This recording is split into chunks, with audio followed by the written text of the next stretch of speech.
ఈ అగ్ని పర్వతం, ఈ లావా ఎలాగున పగిలిపోయి ఈ దహించి వేసే అంత మంటతో ఉందో, కొన్ని జీవితాలలో కొంతమంది నాకొక్కదానికే కాదు అనేకులు ఉండొచ్చండి నాకంటే ఇంకా దీనమైన స్థితి కలిగిన వాళ్ళు.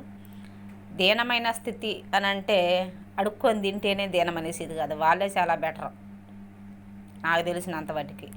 నిజమైన అనాథల నా దృష్టికి చాలా బెటరు. అసలు మనిషి జన్మే నాకు చేదరా, నాకు అవసరం లేనిది అనుకుంటాను. నేను చూసిన దాంట్లో మనిషి జన్మే అసలు వ్యర్థము, నాకు అసలు ఇష్టం లేని బ్రతుకు అనుకుంటాను. కానీ అనాథలుగానైనా పుడితే అది ఇంకా చాలా బెటరు. మరీ కొంతమంది ఉంటారండి అసలు ప్రేమ అభిమానం మన తన రక్త సంబంధానికి అర్థమే తెలియదు కొన్ని కుటుంబాలు.